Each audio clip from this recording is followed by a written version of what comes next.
Jóvenes, muy buenos días. Bienvenidos a la Universidad de San Carlos de Guatemala, al primer año de la carrera de médico y cirujano. Realmente quiero felicitarlos por la carrera que han decidido estudiar. Es una carrera muy bonita, como yo les decía, es una carrera humanitaria. Es una carrera que nos sensibiliza mucho hacia lo que es la humanidad y el sufrimiento de las personas, ¿verdad? Entonces, el que ustedes hayan decidido seguirla nos motiva bastante, ¿verdad? Nos hace sentir a la hora de ver un grupo tan grande que cada vez son más jóvenes que desean ser como nosotros, ¿verdad? Que desean ser médicos y yo realmente espero que su formación sea adecuada para que en un futuro pues podamos decir eh, qué buenos médicos salieron de esta promoción, ¿verdad? Estar orgullosos de que ustedes sean egresados de nuestra alma mater, la Universidad de San Carlos de Guatemala. Entonces, bienvenidos y vamos a iniciar con la actividad de la semana 1, no sin antes hablar un poquito sobre el valor que vamos a desarrollar en este módulo, que es el valor disciplina. Si ustedes observaron el video, ¿verdad? Vamos a ver que uno de los principales inconvenientes que tenemos en Latinoamérica es que no somos disciplinados, ¿verdad? Es por eso que nosotros consideramos importante que ustedes fomenten este valor, ya que si ustedes logran ser disciplinados, se van a dar cuenta que la disciplina es la clave del éxito. Toda persona que es disciplinada desarrolla cada una de sus actividades de una forma sistemática y ordenada, lo cual lo puede llevar al éxito. Entonces, espero que hayan visto el video y que traten de cultivar este valor, ¿verdad? Y se van a dar cuenta que pues va a ser bueno el hacerlo y esto pues les va a llevar al éxito. Luego de esto, entonces quiero iniciar con lo que es la clase del día de hoy. Hoy vamos a hablar de lo que es ética. Realmente consideramos que hablar de ética es muy importante, sobre todo en los nuevos profesionales, ya que es muy importante que en el desarrollo de las actividades de su profesión ustedes se manejen con ética, ¿verdad? Necesitamos más médicos que estén manejando bien lo que es su ética, ¿verdad? Para evitar cualquier tipo de inconveniente que se pueda dar. Con respecto a la ética, entonces vamos a empezar definiendo que la palabra viene del griego ethos, que significa modo de ser o carácter adquirido por el hombre. Es la parte de la filosofía que trata de la moral y de las obligaciones del hombre. En general, estudia lo que son las normas de conducta, lo bueno y lo malo en las actitudes de las personas. Entonces, ¿qué es lo que vamos a hacer? Como ven acá en la imagen, ¿verdad? Vamos a ver lo bueno y lo malo en las actitudes de cada uno de nosotros. Con relación a lo que es ética profesional, esta estudia las normas de conducta de los profesionales en el ejercicio de su profesión. Y ética médica, vamos a ver que es una disciplina que se ocupa del estudio de los actos médicos desde el punto de vista moral y los califica como buenos o malos a condición de que ellos sean voluntarios y conscientes frente al paciente. Si es de esta forma, entonces estamos hablando de ética médica individual. Si es frente a la sociedad, hablamos de ética médica social. Y si es de acuerdo a su vida privada, hablamos de ética en general. Algo muy importante de mencionar es que cuando nosotros estamos ya en el ámbito laboral o familiar, es muy importante que estos tres tipos de ética vayan unidos, ¿verdad? No es lógico decir, por ejemplo, que una persona maneja una muy buena ética médica, pero que no tiene una buena ética general, o sea, es un muy buen profesional, pero cuando hablamos de su vida privada no lo es, ¿verdad? Entonces, generalmente cuando nosotros fomentamos la ética, se debe dar de una forma longitudinal en todas las áreas donde nosotros nos desenvolvemos, ¿verdad? Cuando nosotros hablamos del médico, entonces vamos a ver que la principal norma ética del médico es la vida, ya que cada una de las acciones que el médico realiza, desde realizar un adecuado examen físico, el hacer un historial clínico de forma adecuada, el hacer exámenes, por ejemplo, o instituir un tratamiento, todos van encaminados a preservar la vida del paciente. Por lo tanto, la vida es la principal norma ética del médico.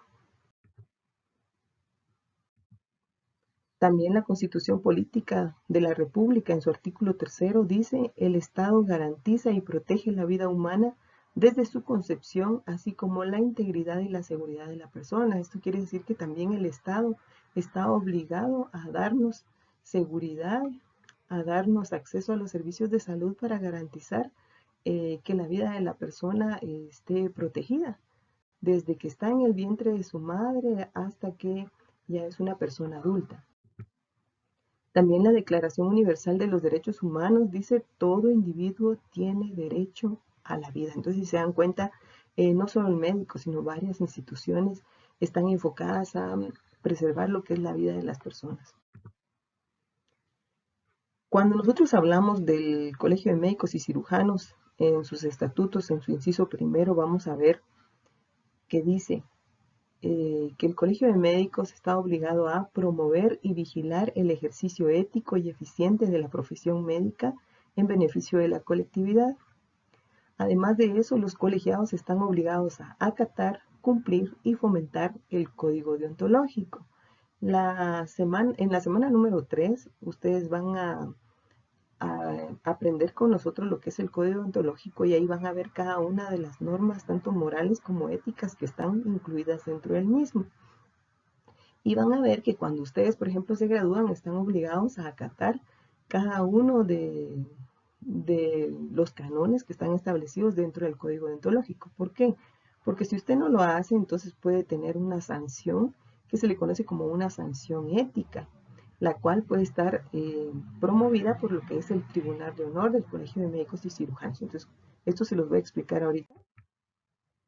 Por ejemplo, cuando usted se gradúa, al momento que usted se gradúa de médico, entonces va a ir al Colegio de Médicos, ya con su título, tiene que ir a varios lugares, ¿verdad? Pero entre los lugares va, por ejemplo, a la SAT, va al Ministerio de Educación y al Colegio de Médicos. Ya es como el paso último. Cuando usted realiza ese proceso, entonces le dan un número de colegiado. Y entonces cuando usted ya está colegiado, se está obligado a cumplir con lo siguiente: a observar y cumplir fielmente todos los cánones y preceptos establecidos en el Código Deontológico adoptado por el Colegio de Médicos. Debe aceptar y cumplir estos estatutos, así como los reglamentos, los acuerdos, resoluciones y disposiciones que emanen del colegio y de la Asamblea General, tanto ordinaria como extraordinaria. Acá les tengo una imagen de los médicos que conformaban el Tribunal de Honor hasta 2018-2020.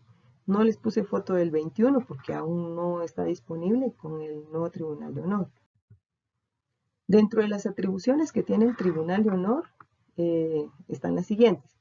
Se instituye para instruir averiguación, emitir dictamen y en su caso acordar la sanción correspondiente cuando se indique a alguno de los miembros del colegio de haber faltado a la ética atentando contra el honor y prestigio de su profesión, debiéndose respetar en todo caso el derecho de defensa del sindicado. ¿Qué quiere decir esto? Que si en algún momento se detecta que usted como médico ya desenvolviéndose dentro del ámbito profesional falta a alguno de los canones o preceptos que están establecidos dentro del código deontológico, puede tener algún tipo de sanción, ¿verdad? Entonces, si usted tiene alguna sanción, el Tribunal de Honor debe instruir una averiguación, debe empezar a averiguar qué fue lo que pasó, se debe llevar todas las evidencias que tenga para defenderse, ¿verdad? Si en determinado momento ellos logran evidenciar que usted realmente faltó a la ética o a las normas que están dentro del código deontológico, puede tener una sanción. Y esa sanción puede ser una sanción muy simple, como un llamado de atención o suspensión de sus actividades profesionales como médico, ¿verdad? O sea, le retiran la facultad de poder trabajar en la clínica privada. Entonces tiene que tener mucho cuidado de desenvolverse dentro del ámbito médico cumpliendo cada uno de los preceptos y canones que están dentro del código deontológico. De ahí la importancia que nosotros hablemos de esto con ustedes para que después no vayan a decir, bueno, yo no sabía, ¿verdad? Entonces ahora pues ya van a conocer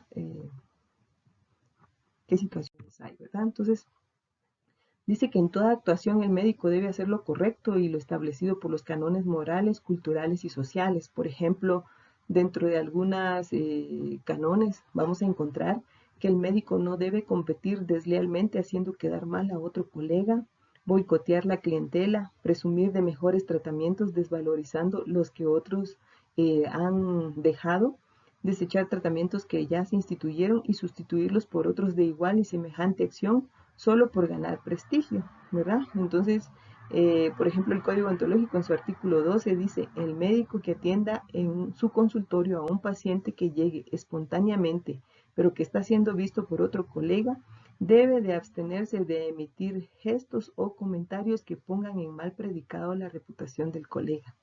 ¿A qué se refiere esto? Si en determinado momento a mí me llega un paciente que es paciente de otro colega o que el colega lo ha visto anteriormente, yo debo, al momento que le pregunto, por ejemplo, y él me dice: es que yo soy paciente del doctor fulano de tal, yo debo abstenerme de hacer cualquier gesto que sugiera eh, algo en relación al otro colega, ¿verdad? También debo abstenerme de hacer cualquier tipo de comentario, como por ejemplo, algunos colegas que con tal de boicotearle la clientela a uno dicen: él es un médico, qué mal usted no es buen médico, ¿verdad? ¿Cómo se le ocurre ir a meterse a esa clínica? Entonces, esto no está permitido que nosotros lo hagamos, ¿verdad? Otra cosa que puede suceder es algunos colegas que, por ejemplo, un paciente tiene un síndrome diarreico agudo. Nosotros sabemos que la evolución normal de la enfermedad puede durar 3 días. El paciente fue, digamos, el primer día con el médico y le dejó un tratamiento antibiótico, ¿verdad? Entonces, sabemos que la, ¿cómo se puede decir? La evolución natural de la enfermedad es que más o menos 48 horas después de instituido el tratamiento, el paciente es que va a empezar a ver mejoría. Y esta mejoría se va a ir dando de una forma paulatina. Pero como el paciente a veces no nos lo comprende o se asusta porque ve que persiste, por ejemplo, con diarrea, entonces consulta a otro facultativo. Y entonces el otro facultativo, con tal de demostrarle, como quien dice, que él es mejor o que lo que el otro hizo no lo hizo bien, muchas veces cambia los tratamientos ya establecidos por el médico que lo vio a un inicio, ¿verdad? A veces dejando incluso el mismísimo antibiótico, solo con otro nombre eh, farmacéutico, ¿verdad? Por ejemplo, si el médico que lo atendió por primera vez le dejó cefixima de marca Fixim, a lo mejor hoy el otro médico se lo cambia y le deja cefixima que se llame Denbar, ¿verdad? Entonces está dejando prácticamente lo mismo, solo está cambiando el nombre farmacéutico y está haciendo gastar al paciente todo por hacer quedar mal al otro, ¿verdad? Entonces, si el Tribunal de Honor, perdón, logra determinar que nosotros estamos actuando de esta forma, pues podemos tener sanciones, ¿verdad? Con respecto a la ética médica, vamos a ver qué son el conjunto de principios y normas morales que regulan la asistencia médica. De modo que hacer algo puede ser una obligación moral para alguien, sin embargo, podría no serlo para otra persona. Esto significa que la ética, en términos amplios y generales, no es absoluta o taxativa, sino más bien es relativa. Vamos a ver ahora. ¿A qué se refiere esto? Dice que por ética el médico debe acudir al llamado que le realiza a un paciente en la madrugada. Sin embargo, para yo decidir ir a ver a un paciente a esa hora, eh, influyen varios factores, ¿verdad? Primero, si yo tengo un carro para llegar hasta donde el paciente está. También es importante saber la hora en que el paciente me está llamando. Y luego, si yo no corro peligro en ir a ver al paciente a esa hora, ¿verdad? Si yo, por ejemplo, me voy a poner en riesgo porque tengo que caminar, qué sé yo, 1 kilómetro en una calle oscura para llegar a donde el paciente vive e irlo a ver, puede ser que yo le diga: disculpe, en este momento no puedo ir yo a verlo a su casa porque no cuento con un carro, o su casa está muy lejos, o el área es muy peligrosa y me pongo en riesgo, ¿verdad? Pero lo puedo ver el día de mañana a las 6 de la mañana si quiere, cuando ya esté claro, ¿verdad? Entonces, eh, a esto se refiere cuando dice que la ética no es relativa, o sea, no dice usted debe ir a ver al paciente en la madrugada porque es ley, pase lo que pase, usted debe ir. No, sino más bien es relativa, porque siempre dice que yo puedo acudir siempre y cuando yo no me ponga en riesgo a la hora de hacer este procedimiento. Si un médico presenciara un accidente donde alguien sufriera lesiones de emergencia o si a una persona le ocurre un síncope cardíaco, el médico debe dar auxilio. Y entonces acá ya no solo intervienen los valores, sino también disposiciones legales, porque como ustedes ven o leyeron en el documento, existen algunos artículos en donde dice que si uno pues no presta el auxilio necesario, también puede ser sancionado con prisión, ¿verdad? Entonces, miremos por ejemplo el artículo 484, el cual dice: quien requerido por otro para evitar un mal dejare de prestar auxilio, si no le pudiera, oigan esto, si no le pudiera resultar en perjuicio o daño, será sancionado con arresto de 10 a 30 días. Entonces, también acá vamos a ver que la ley nos pone obligaciones que debemos cumplir, pero que igual no es absoluta, sino que también es relativa, porque nos dice si no le pudiera resultar en perjuicio o daño. El artículo 496 dice: quien no preste el debido auxilio en caso de delito, incendio, naufragio, accidente, inundación u otra calamidad, pudiendo hacerlo sin riesgo personal, también puede ser sancionado. Pero vean, todos los artículos nos ponen que siempre y cuando nosotros no nos pongamos en riesgo o que no de sufrir algún daño, por ejemplo. El artículo 482 dice: será sancionado con arresto de 20 a 60 días quien no socorriere o auxiliare a una persona que se encontrara en un lugar despoblado, herida o en peligro de perecer. Oigan otra vez: cuando pudiere hacerlo sin riesgo de detrimento propio. Entonces igual nos está diciendo que estamos obligados a ayudar siempre y cuando nosotros no nos pongamos en riesgo, ¿verdad? Ahora, si se descubre que usted, por ejemplo, iba en un accidente donde hubieron muchas personas heridas, usted no corría ningún riesgo al momento de prestarle auxilio a las personas y no lo hizo, entonces ahí sí puede ser sancionado, ¿verdad? Y las sanciones van con arresto de desde unos hasta varios días, ¿verdad? Dice que la ética va más allá de la simple apreciación de la obligación, ya que la ética se le llama la ciencia de las costumbres porque se ha venido enseñando de generación en generación. La ética es producto de una facultad innata en el hombre, ya sea intelectual o emotiva. Para todos depende del sentido común, fundamentada en el hecho imperativo y categórico de ser o no ser y de hacer o no hacer. Entonces vamos a ver que el estudio de la ética puede agruparse en tres corrientes principales. Una es el análisis de los valores morales, análisis de la conducta desde el punto de vista existencial y análisis del lenguaje moral. Entonces pasemos a ver cada una de ellas.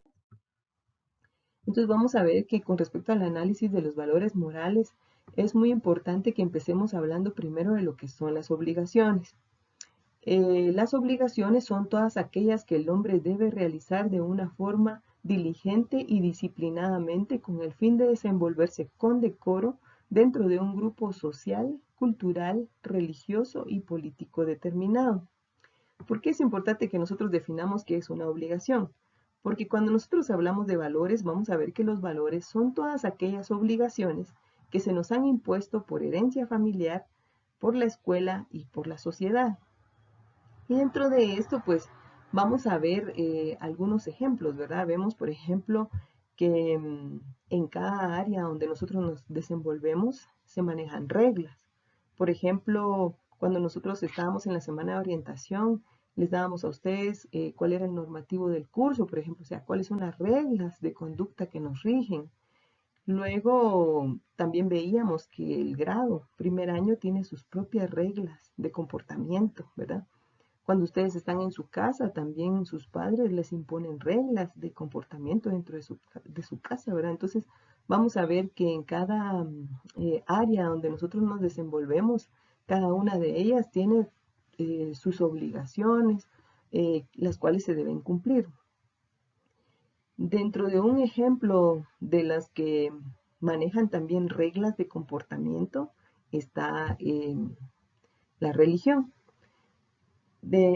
Con respecto a lo que es la creencia en Dios, vamos a ver que cuando nosotros leemos la Biblia, por ejemplo, ahí nos menciona varios supuestos a cumplir. Y lo vamos a ver ahorita. Vamos a ver que la religión es un ejemplo de normas, reglas o principios que regulan una actividad.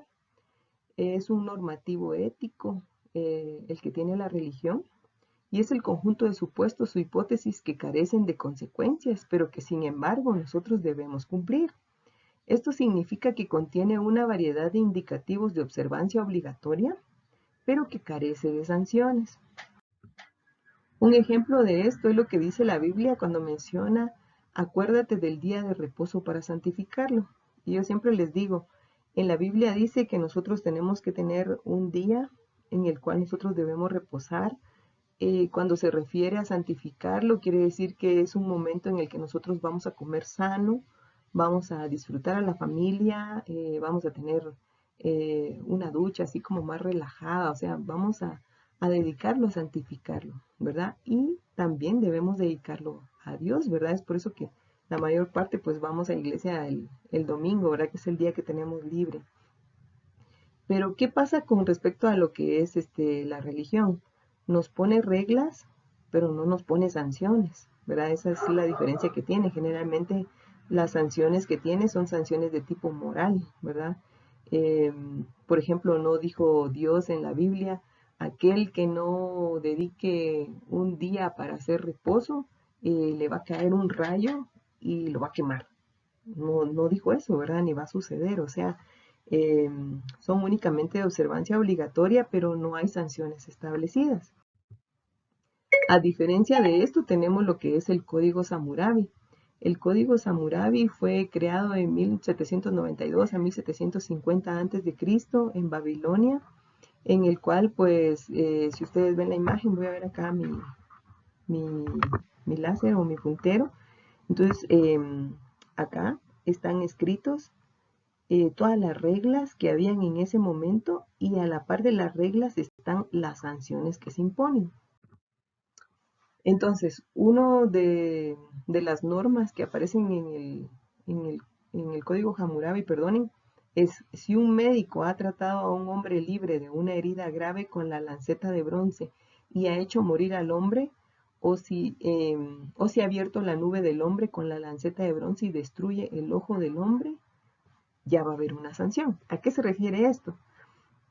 En la primera parte, cuando dice que si alguien con una lanceta de bronce, está refiriéndose a un bisturí, opera a una persona que está libre de una enfermedad grave y esta persona se muere, o si nuevamente habla con un bisturí, se le opera una nube al hombre, me imagino una catarata, y le destruye el ojo, entonces aquí va a haber una sanción, y la sanción es que le van a cortar las manos.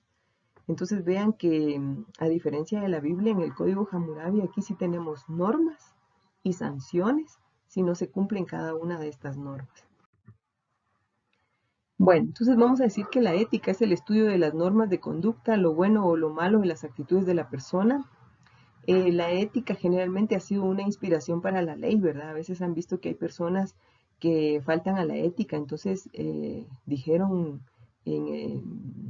tenemos que crear leyes para que las personas cumplan con las reglas, ¿verdad? Y por eso que en el Código Penal, en su artículo 123, dice homicidio. Comete homicidio quien diere muerte a alguna persona, y la prisión que le pueden dictar es de 8 a 20 años. Entonces acá, debido a que la ley no contempla a la persona ni el lugar ni modo de provocar la muerte, el médico en determinado momento puede ser un homicida. Por ejemplo, si un paciente muere en sala de operaciones, o si muere en la consulta externa o en su consultorio, o incluso en la propia casa del paciente, puede en determinado momento considerarse que el médico pudo haber sido el que provocara un homicidio, ¿verdad? Entonces, tenemos que tener nosotros mucho cuidado en nuestra forma de laborar o de actuar para no caer en estas situaciones. Tenemos también lo que es el homicidio culposo, en donde se puede dictar prisión de 2 a 5 años. Cuando nosotros como médicos podemos cometer homicidio culposo, cuando provocamos la muerte por imprudencia, negligencia o impericia, ¿verdad? Cuando nosotros hablamos de impericia, por ejemplo, vamos a ver que es la falta de habilidad o preparación para resolver una situación. Entonces, por ejemplo, en determinado caso, yo no aprendí bien determinado curso, ¿verdad? Por ejemplo, yo no aprendí bien farmacología y no conozco bien las dosificaciones de un medicamento y receto un medicamento con una dosis no adecuada, ¿verdad? Puede ser que yo esté cometiendo impericia y entonces me puedan acusar de homicidio culposo, ¿verdad? O cometo una imprudencia, ¿verdad? A lo mejor no me fijo y un medicamento que era para administración únicamente intravenosa lo administro intramuscular, ¿verdad? Entonces estoy cometiendo una imprudencia. Entonces acá yo puedo verme acusada de homicidio culposo, ¿verdad? Lo importante acá es que acá no se produce la previsión afectiva del daño, perdón, más sí existe la previsión del resultado, caracterizándose por la ausencia de malicia, por ejemplo, un tratamiento mal instituido o mal aplicado, o porque materialmente no pudo hacerse nada para evitarlo. En dado caso, entonces pueden aprehendernos. Dice que la policía deberá aprehender a quien sorprenda en flagrante delito o persiga inmediatamente después de la comisión de un hecho punible. Eso quiere decir de un hecho castigable. Y se podrá ordenar prisión preventiva luego de oír al sindicado cuando medie información sobre la existencia de un hecho punible. Entonces, mientras se averigua si usted cometió un homicidio o un homicidio culposo, pueden dictarle prisión preventiva, ¿verdad? Para evitar pues que la persona se huya. Entonces, nosotros en todo nuestro actuar médico tenemos que tener mucho cuidado para no caer en ninguna de estas situaciones, ¿verdad? Con respecto a los canones que están dentro del código ontológico, vamos a encontrar este otro que dice: no es ético practicar procedimientos médico-quirúrgicos innecesarios o de índole mercantilista. ¿Eso qué quiere decir? Que yo no puedo eh, inventarle a mis pacientes que necesito hacer una intervención quirúrgica solo por el hecho de querer ganar dinero, ¿verdad? A lo mejor me llegue a mí un paciente con dolor abdominal secundario a una infección urinaria y yo les diga que es una apendicitis aguda solo por ganar el dinero de la cirugía, ¿verdad? Entonces, esto no es ético. Si se descubre que nosotros estamos actuando de esta forma, pues podemos tener sanciones, ¿verdad? Y tenemos que tener mucho cuidado. Luego pasamos al análisis de la conducta desde el punto de vista existencial. Dice que la ética, al igual que la moral, impone pautas de conducta o reglas de cómo nosotros nos vamos a comportar. El hombre es un ser social, por lo tanto debe sujetarse a ser miembro de una sociedad que está llena de normas. Ya como yo les mencionaba anteriormente, casi que a todos lados que vamos tenemos normas que debemos cumplir. Para ser parte de un círculo humano siempre se deben adoptar preceptos éticos, ¿verdad? Entonces vamos a ver que a cada lugar donde nosotros vayamos, todos manejan sus propias normas, ¿verdad? Por ejemplo, los alcohólicos anónimos, ellos tienen sus propias normas. Dentro de sus principales normas, reconocer que realmente son alcohólicos, reconocer también que existe un ser supremo, que es Dios, quien pues los va a ayudar a salir adelante de esto, ¿verdad? Entonces reconocer también que tienen una enfermedad que es el alcoholismo, de la cual deben salir, ¿verdad? Y estar dispuestos a salir de ella. También los Boy Scouts tienen sus propias normas, ¿verdad? Si usted entra a formar parte del grupo de los Boy Scouts, van a ver que una de sus principales normas es de que deben dejar limpias las áreas donde ellos están, ¿verdad? Y siempre su función principal ayudar a los demás. También la Carta Magna o Constitución Política de la República de Guatemala, en su artículo 90, dice, con respecto a la colegiación profesional, la colegiación profesional de los profesionales universitarios es obligatoria y tendrá por fin la superación tanto moral, científica, tecnológica y material de los profesionales universitarios y el control de su ejercicio. Entonces, para eso es que nosotros nos colegiamos, ¿verdad? Luego pasamos al análisis del lenguaje moral. Fíjense que cuando hablamos del análisis del lenguaje moral, ahí en el documento les menciona un libro, ¿verdad? Este libro es el Tratado de las Obligaciones del Hombre en la Sociedad, que fue escrito en 1876 por Juan Escóiquiz y que incluye 3 obligaciones. Uno son las obligaciones para con Dios. En el libro se reconoce que nosotros tenemos un Dios que es el ente creador, a quien nosotros le debemos dar gracias por todo lo que nos da alrededor y por cada una de sus gratitudes. También menciona sobre obligaciones para con los demás hombres, ¿verdad? Menciona que nosotros debemos ser respetuosos, que dar los buenos días, respetar a nuestros papás, ¿verdad? Están dentro de las principales obligaciones para con los demás. y obligaciones con respecto a nosotros mismos, ¿verdad? Con respecto a las obligaciones para nosotros mismos menciona nuestro aseo personal, el llevar una dieta adecuada, ¿verdad? Y que está dentro de lo que incluye nuestras propias obligaciones. Con respecto al lenguaje moral, dice que se refiere no solamente a decir buenas o malas palabras, sino también a utilizar el lenguaje con decoro. Acá hace mucho énfasis que, por ejemplo, cuando una persona dice una de las famosas malas palabras, entre comillas, no se tomaría como una mala palabra, porque cuando se dice una de esas malas palabras se pronuncia con tanta fuerza y también pronunciada que no se podría decir que es una mala palabra, ya que una mala palabra sería toda aquella que está hablada o escrita de una forma inadecuada. Sin embargo, en cada sociedad nos dicen que existen un grupo de palabras las cuales no se deben mencionar porque se consideran malas. Y es por eso que ahí se toman como malas palabras, ¿verdad?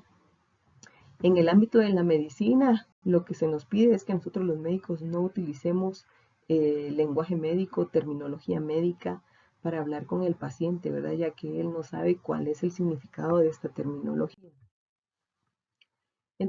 Con respecto a la relación entre ética y moral, vamos a ver que la moral es la disciplina que analiza lo bueno y lo malo, lo bien hecho y lo mal hecho.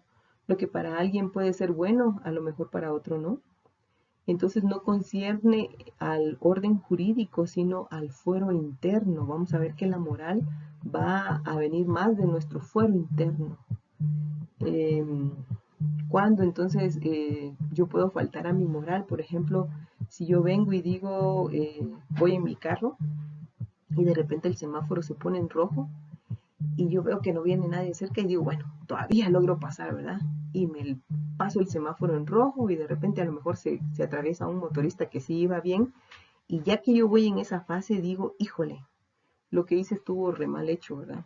Me pasé un semáforo en rojo, por poco aviento a un motorista. Entonces, yo dentro de mi fuero interno me autocritico, me autocalifico y digo, esto no estuvo bien. Entonces, acá estamos hablando de algo moral. La moral depende más que todo del fuero interno, o sea, yo misma me autoanalizo y yo misma me autocastigo o me autosanciono. Entonces vamos a ver que la moralidad indica más que todo reformar todas aquellas malas costumbres que nosotros podamos tener. La moral nos confiere la calidad de autocrítica. O sea, yo misma me autocritico, no, esto que yo hice no estuvo bien. También me da autosanción porque yo misma me sanciono, no, ya nunca más lo vuelvo a hacer, ¿verdad? También me da la facultad por mí misma a ser juez de lo que yo estoy haciendo y determinar si lo que estuvo bueno o malo, ¿verdad? Entonces vamos a ver que la moral depende más que todo de nuestro fuero interno, ¿verdad? Ambos términos, tanto moral como ética, se refieren a hábitos de conducta o formas de comportamiento que adquiere una persona en relación al ámbito social, económico, religioso o político en que esta persona se desenvuelve. Con respecto a la moral y la ética, vamos a ver que son entonces el conjunto de normas o reglas de la vida que se van adquiriendo por hábito. No son naturales, nosotros no nacemos con ellos, sino que se van adquiriendo conforme nosotros vamos haciendo cada una de nuestras actividades a la cual nosotros nos dediquemos. Entonces vamos a ver que hay diferencia, ¿verdad? Entre una persona que le gusta edificar puras buenas cosas, ¿verdad? Una persona que es creativa, proactiva, que edifica, que crea cosas positivas, ¿verdad? Va a ser una persona de bien. Y tenemos su contrario, ¿verdad? Las personas de mal que todo el tiempo están destruyendo todo aquello que está a su alrededor, ¿verdad? Que nunca generan nada positivo, sino que todo el tiempo están destruyendo, ¿verdad? Con respecto a lo que es la moral, vamos a ver que viene del latín moris, que significa costumbre, y es el conjunto de normas, creencias, valores y costumbres que dirigen o guían la conducta de las personas en sociedad. Con respecto a la moral, vamos a ver que nos permite distinguir entre acciones correctas e incorrectas. La moral es el conjunto de conocimientos que el hombre tiene sobre el bien y el mal. Es la ciencia de la conducta humana que estudia tanto las virtudes como los vicios. Con respecto a lo que es la moral del médico, con respecto a la moral del médico se dice que el médico siempre debe ser puntual, ¿verdad? No debemos quedar mal con los pacientes en llegar tarde porque los hacemos sentir mal, ¿verdad? Recuérdense que un enfermo, si va con nosotros es porque se siente mal, porque tiene dolor, porque tiene cualquier síntoma que le está haciendo visitarnos. Entonces, nosotros debemos ser considerados con él llegando puntuales a la consulta, ¿verdad? Le di cita a las 3 de la tarde, debo estar ahí 3 menos 5 o a las 3 en punto, ¿verdad? Para que la persona pues sea atendida luego y no esté sufriendo, ¿verdad? Además de eso, debemos ser muy cuidadosos en nuestro actuar, ¿verdad? Debemos entender que las personas nos están observando cómo somos, ¿verdad? Eh, yo, por ejemplo, tengo el caso con mis pacientitos, ¿verdad? Cuando me ven, realmente me logran tomar cariño y es muy bonito ver cómo cada uno de ellos, a la hora que me ven mi desenvolvimiento como profesional, dicen, algún día quisiera ser como usted, ¿verdad? Entonces, realmente es algo que halaga, pero todo esto se debe a cómo nosotros actuamos.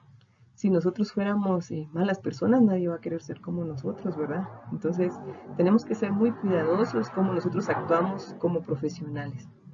Además de eso, es muy importante que nosotros nos expresemos con un lenguaje correcto, ¿verdad? Qué feo sería ver a un médico así bien guapo, con su bata blanca y todo su equipo, así como los ven ustedes en las fotos, ¿verdad? El médico con su bata y su estetos y de repente diciendo una mala palabrota ya, ¿verdad? O tratando ofensivamente a sus compañeros o a sus colegas. No se va a ver bien, entonces nosotros debemos siempre expresarnos con un lenguaje correcto. Además de eso, es importante mencionar algunos deberes morales que nos pone el código deontológico. Dentro de esos deberes morales nos menciona que nosotros no debemos cobrar honorarios a nuestros colegas, padres, esposa e hijos que dependan económicamente del médico. Únicamente podremos cobrar los gastos que la consulta hubiese generado, ¿verdad? Por ejemplo, en mi caso, que soy pediatra, si algún colega médico me lleva a su niño a consulta, yo no le debo cobrar la consulta. Si en determinado momento, por ejemplo, yo le puse alguna vacuna a su bebito, puedo cobrarle lo que la vacuna me costó a mí, ¿verdad? Únicamente. Además de eso, es prohibido e inmoral que un médico procure conseguir para sí cargos o funciones que están siendo desempeñados satisfactoriamente por otro colega. ¿Qué quiere decir eso? Que no es permitido que yo quiera tener el puesto que tiene otro compañero, ¿verdad? Que trate quizá hasta de hablar mal de él y ver cómo lo quitan de ese puesto con tal de yo obtener ese puesto. Esto está dentro de los cánones morales que están en el código deontológico sobre actitudes que yo como médico no debo tener.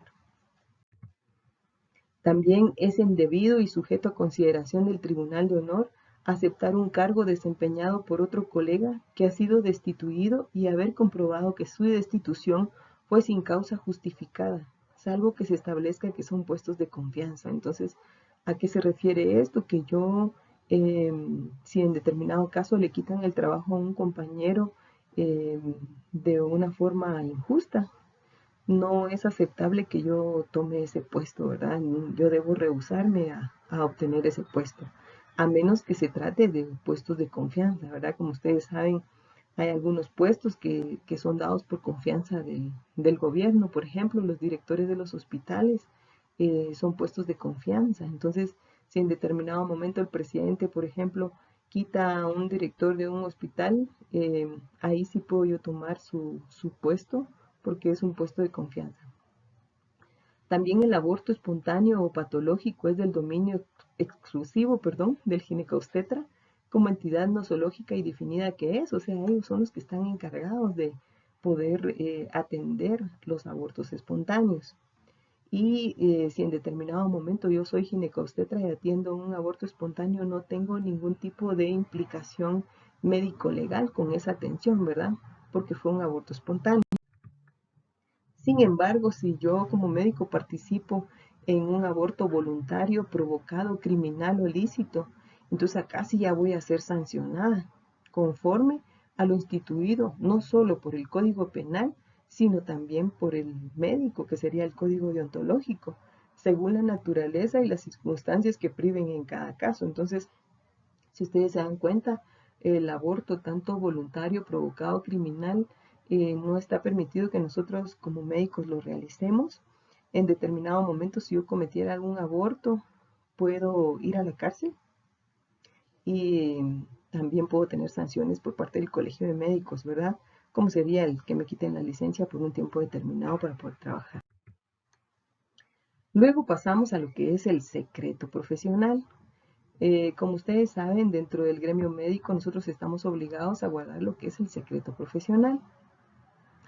Cuando nosotros hablamos de un secreto, dice que el secreto es el conocimiento de alguna cosa que por sus características no debe ser divulgado, ¿verdad? Entonces, por ejemplo, si yo vengo y le digo a una amiga el día de hoy, mira, te voy a contar un secreto, eso quiere decir que es algo que ella no debe divulgar, es algo personal mío que ella va a conocer, pero que por ningún motivo puede ella hacerlo público, ¿verdad? A eso se refiere el secreto. Con respecto a lo que es el secreto profesional, fue descrito desde el tiempo de Hipócrates en lo que era el código hipocrático, ¿verdad? O el juramento hipocrático. ¿Qué era lo que decía este? Dice, callaré todo cuanto viere u oiga dentro o fuera de mi actuación profesional que se refiera a la intimidad humana y no deba divulgarse, convencido de que tales cosas deben mantenerse en secreto. El Código Internacional de Ética Médica dice, el médico debe, aún después de la muerte de un paciente, preservar absoluto secreto de todo lo que se le ha confiado. El Código Deontológico dice que el médico está obligado a guardar secreto profesional sobre los hechos vistos, oídos o relatados durante el ejercicio de su profesión. Entonces, si ustedes se dan cuenta, hay varias entidades que hablan sobre lo que es el secreto médico, ¿verdad? Con respecto a lo que es el secreto profesional, pues nosotros estamos obligados a no divulgar todo lo que nosotros conozcamos del paciente, ¿verdad? Yo les contaba a sus compañeros que yo tuve una experiencia hace unos años atrás. Llegó un señor a la consulta con una señora y una niñita como de 7 años, ¿verdad? Y bueno, atendí yo a la niña. Él era el papá, ¿verdad? Llega el papá, la mamá y la niña. Pero más o menos 15 días después vuelve a llegar el mismo señor, pero ahora iba con una jovencita y la jovencita llevaba un bebé recién nacido. Entonces, eh, cuando yo vi esto, entonces la señorita me dice, es que él es el papá del bebé, ¿verdad? Entonces me di cuenta que el señor pues tenía amante, ¿verdad? Sin embargo, yo no podía írselo a decir a la esposa, ¿verdad? Esta forma parte de lo que es el secreto profesional, ¿verdad? Hay cosas que nosotros dentro de nuestra profesión nosotros vamos a ver, nos vamos a enterar, sin embargo nosotros no podemos hacerlo público, ¿verdad? Sino que tenemos que guardarlo. Somos como un padre, cuando uno le hace una confesión, pues él no puede revelar lo que uno le confesó, ¿verdad? Entonces más o menos similar es la situación que sucede con nosotros los médicos. En todo nuestro actuar nos vamos a ir enterando de distintas circunstancias que no podemos hacer públicas. Sin embargo, es importante mencionar que hay 7 circunstancias que de acuerdo al código deontológico, nosotros ahí sí podemos dejar de guardar el secreto profesional. O sea, hay 7 circunstancias que nos eximen de toda responsabilidad de guardar el secreto profesional y dentro de estas vamos a ver la primera. Dice por autorización expresa del paciente. Cuando el paciente nos diga expresamente que nosotros podemos dar a conocer, por ejemplo, a su familia algún tipo de enfermedad que él padece. Por ejemplo, si alguien tiene un cáncer y dice, mire doctora, dígale a mi familia que estoy enfermo de cáncer, entonces nosotros pues ahí dejamos de guardar el secreto profesional y se lo decimos. 2, cuando es requerido por una autoridad competente, por ejemplo, un juzgado me manda a pedir un informe de una señora que fue golpeada y a lo mejor fue por el esposo, ¿verdad? Entonces yo debo dejar de guardar el secreto y debo enviar esa información al juzgado que me lo está pidiendo. Por imperativo legal, en los casos en que es de una declaración o una denuncia obligatoria, ¿verdad? Por ejemplo,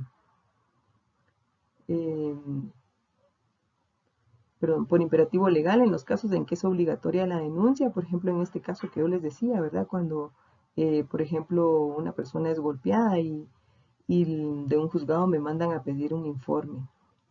Cuando existe claro peligro para la sociedad o para otras personas, ¿verdad? Por ejemplo, si yo estoy frente a una enfermedad de notificación obligatoria, debo informar que la persona padece esta enfermedad. Por ejemplo, en el caso de HIV o SIDA, debo informar que mi paciente lo padece porque se deben crear todas las medidas necesarias para prevenir que la enfermedad se disemine, ¿verdad? Otra enfermedad de notificación obligatoria puede ser, por ejemplo, rotavirus. En estos momentos también el coronavirus, ¿verdad? Se debe notificar si en dado caso yo tengo un paciente con estas patologías, todo para crear las medidas sanitarias y evitar que la enfermedad se disemine. Otro caso, en los casos de enfermedades que requieran notificación obligatoria entre las autoridades sanitarias, en atención de menores de edad ante quienes tienen patria potestad, ¿verdad? Si se trata de un menor de edad que tiene cierta patología, nosotros debemos informarle a quien está a cargo de este menor de edad qué es lo que a él está sucediendo, ¿verdad?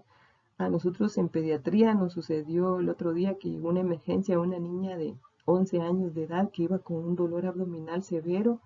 La examinamos y nos dimos cuenta que realmente lo que llevaba eran contracciones uterinas porque iba a dar a luz, ¿verdad? Entonces, la que estaba a cargo de ella era la abuelita y como ella era quien tenía su patria potestad, teníamos que decirle qué era lo que estaba sucediendo, ¿verdad? Entonces, procedimos a decirle a la abuelita que la niñita estaba embarazada, ¿verdad?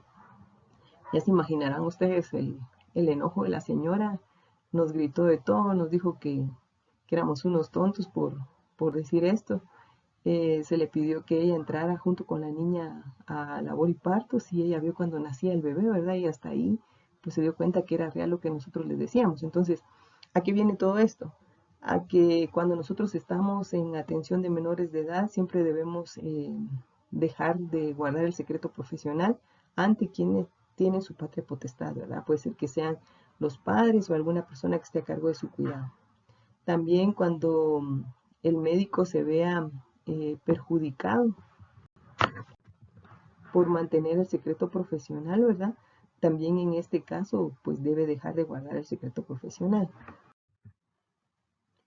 También en anotaciones en la historia clínica y en certificados de defunción. El médico, debido a su apostolado, a su misión y a su función social, conoce innumerables secretos de sus pacientes que de alguna manera le han sido confiados.